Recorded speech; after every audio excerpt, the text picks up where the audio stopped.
10월은 전교의 달이죠.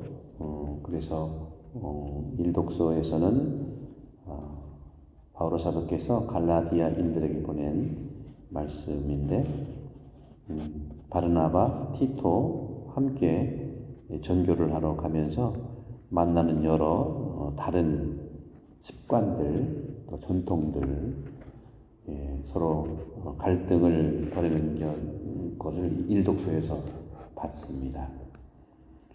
그러면서 모든 사람 앞에서 케파에게 이렇게 말했죠. 바오로가 이렇게 얘기한 거예요. 바오로는 그들이 복음의 진리에 따라 올바른 길을 걷지 않는 것을 보고 모든 사람 앞에서 케파에게 말하였습니다. 당신은 유다인이면서도 유다인으로 살지 않고 이민족처럼 살면서 어떻게 이민족들에게는 유다인처럼 살라고 강요할 수 있다는 말입니까? 이런 모든 것들의 다른 점들을 우리가 함께 가지고 사는 데 있어서 우리 그리스도교, 특히 우리 가톨릭의 굉장히 중요한 신앙 진리가 삼위일체론이에요. 트리니타스, 영어로 트리니티. 삼위일체, 세 개와 하나, 다른데 같이 있잖아요. 오늘 바오로 사도는 케파에게 유다인이면서 유다인으로 살지 않고 이민족처럼 살고 또 이민족들에게는 유다인처럼 살라고 강요할 수 있단 말입니까? 여러분들은 여기에서 호주 사람으로 삽니까? 한국 사람으로 삽니까? 어느 때는 호주고 어느 때는 한국입니까? 이게 오늘날에도 여전히 내 안에서도 그렇고 가정 안에서, 성당 안에서, 이곳 안에서 항상 만나는 일입니다. 그래서 여기 해법이 있는데 삼위일체라고 하는, 어렵다고 하지만 어렵지 않습니다, 여러분들.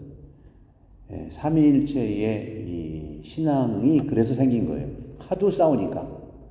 초기 교회 때 1세기, 2세기, 3세기 하도 싸우니까. 그리고 싸운 다음에도 313년 종교 자유로 인해서 종교가 자연스럽게 인정됐는데도 또 싸워. 다르다는 이유로. 다르다면 얼마나 좋겠습니까? 틀리다는 이유로. 우리가 항상 제가 말씀드리지만 틀리다고 말하지 말자 했잖아요. 그죠? 다르다. 이거 하나는 여러분 꼭 그 마음에 새기시면 여러 가지 하느님의 진리는 그렇게 인간의 차이로 사라지지 않죠. 그래서 삼위와 일체, 삼위일체론, 뭐 부부도 마찬가지예요. 둘이 한 몸이 된다는 거 있잖아요. 그죠?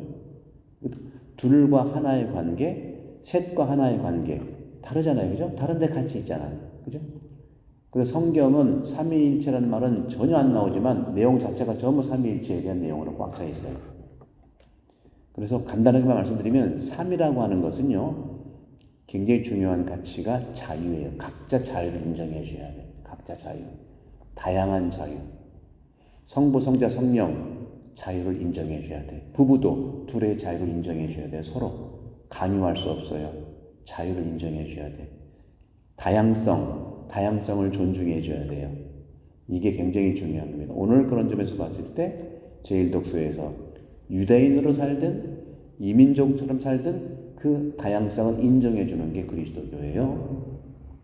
그런데 일체라고 하는 거 하나라고 하는 것은 뭐냐? 하나는 교회가 진행될 수 있도록, 부부라는 가정이 제대로 갈 수 있도록, 내 안에 있는 내가 제대로 살아갈 수 있도록, 내 안에도 몸과 혼과 영, 삼위라고 말할 수는 없지만 세 부분이 내 하나의 존재를 형성하거든요. 삼위일체가 영, 딴 나라 얘기가 내 안에도 몸이 있고 혼이 있고 영이 있는 거예요. 각각의 자유를 존중해 줘야 돼. 몸이 마음을 자꾸 영향을 주고 생각과 마음이 너무 몸에다 함부로 하고 안 되는 거예요. 함부로 하는 줄 알면 하겠습니까? 몰라서 그렇지? 똑같은 거예요. 그래서 세 개라든가 두 개는 각각의 자유. 그래서 농담처럼 얘기하는 게 우리가 중국집 가가지고 전부 다 한 10명이 갔어요. 누구는 어떤 사람 짜장면으로 8명 시켰어. 어떤 사람은 또 나는 짬뽕 먹을 거야. 거기는 직원이 메뉴를 하나로 모아주면 더 빨리 나와요. 이거는 삼위일체에 대한 거에서 다양성을 존중해 줘야 돼. 짜장면을 먹든 짬뽕을 먹든 존중해 줘라. 이게 삼위일체 굉장히 중요한 다양성 안에서의 존중감이고, 일체라고 하는 것은 바로 이 가정, 교회, 내 스스로가 전체적인 자유를 위해서 원칙을 지켜줘야 되는 거예요. 똑같이 둘 다 자유인데 삼위라고 하는 것은 하나하나의 자유를 존중하고, 하나라고 하는 것은 전체 자유를 존중해 줘야 돼. 가정의 자유, 교회의 자유, 나라의 자유, 지구의 자유, 이거를 다른 말로 질서와 책임이라고 얘기하는 겁니다. 법이 있으면 법을 지켜라 그 얘기예요. 이거 안 해도 되겠네. 우리는 많은 한국 사람들은요, 주체성이 너무 나름대로 강해가지고 쭉 법을 잘 진행되다가 각자가 안 해도 되겠다 이게 다. 합의해서 결정된 법이라든가 주범들은 목숨을 다해서도 지켜줘야 되는 것이 우리 모두가 살 길입니다. 이것이 삼위일체의 핵심적인 가치. 꼭 여러분 기억하세요. 근데 반대로 하면 곤란해. 전체의 자유를 존중할 때 개인이 자꾸 막 나중에 하고 싶다 이렇게 얘기를 해요. 이게 우리 한국 사람들이 조심해야 될 겁니다. 법은 잘 지키고, 그렇죠? 또 한편은 이쪽 각자 다양하게 자유를 줘야 되는데 하지 말라고 그래요. 식별, 그 중간에 뭐가 있어야 되느냐? 중간에 전체와 개인의 자유의 중간에 신앙이 제대로 박혀 있어야 되고, 신앙은 뭡니까? 신앙은 사랑이에요.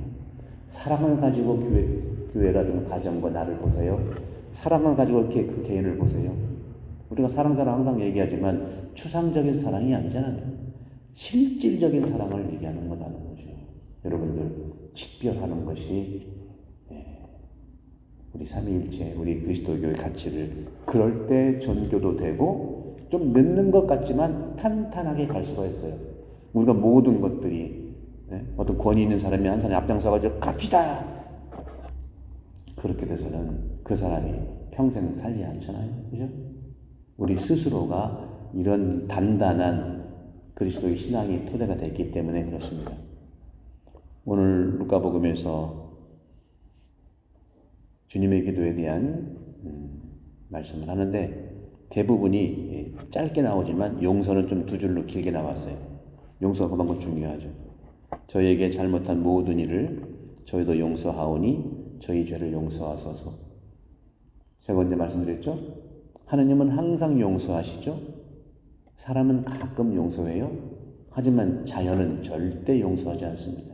그 절대 용서하지 않는 것이 지금 호주에서 2019년부터 그전부터 있었지만 부시파이어, 코로나, 작년부터 비 오고 지금은 라니냐 3년째 이렇게 비가 오고 있고 아마 이번 여름도 비가 안 오고 거예요.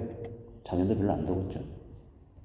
가장 피해를 영향을 받고 있는 기후변화의 최전선에 있는 게 호주와 저기 방글라데시라든가 파키스탄이라든가 정말 탄소 배출에 무관한 사람들이 기후 정의에도 안 맞잖아요. 기후 정의가 자기들은 공장도 없고 아무것도 없는데 많은 국가에서 탄소를 많이 뽑아낸 것을 쓰지도 않는 파키스탄 이런 사람 많이 세상을 떠나고 그래. 정말 용서를 할 수가 없는 거죠. 그런 점에서 우리가 개인적인 그러한 그 결심만 가지고 되지 않고 이렇게 큰 성당은 아주 정책적으로 우리가 할 필요가 있지만 안식일이라는 개념이 우리 그리스도교의 주일 개념으로 발전되면서 그래서 좀 쓰레기라도 좀 안 만들게 해볼까 해서 언제 제가 일요일 날은 쓰레기를 안 만들겠다 했는데 그게 안 되더라고요. 결국 인간은 쓰레기 제조 공장들이야. 쓰레기가 얼마나 많은지요. 옷 벗어서 던지죠. 던지죠. 그 쓰레기를 다 누가 끌어안을까요? 이 지구고 지구는 용서하지 않는 또 도구가 될 수밖에 없죠. 우리 오늘 주님께서 말씀하시는 용서, 신앙적으로도 그렇고 개인적으로도 용서는 한자를 보게 되면 용자는 얼굴 용자예요. 선은 같을 여에다가 마음심이 있어요. 내 얼굴에 상대방과 같은 마음이 드러나는 거지 않냐. 우리는 너무 따지잖아요. 필요하면 따져야 되죠. 그러나 많은 생각들이 용서를 못하게 합니다.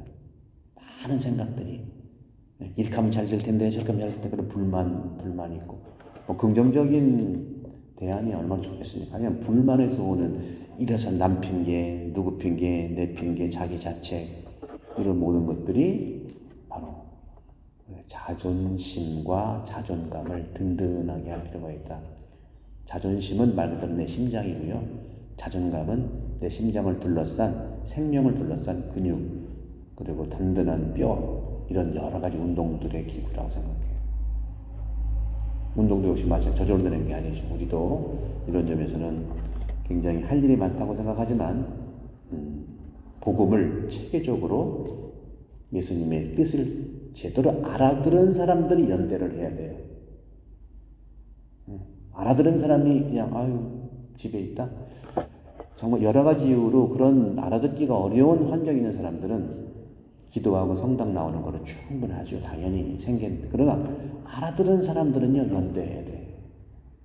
그게 누구겠어요? 우리가 다 알 수 있지 않겠습니까? 우리 모두 오늘 복음과 독서에서 말하고 있는 그리스도교의 신앙의 이 선물들을 알아듣는 사람들이 많이 나올 수 있도록 함께 기도해 주시고 우리가 서로 노력하면 좋겠다는 말씀입니다. 그것이 바로 축복이라고 생각합니다.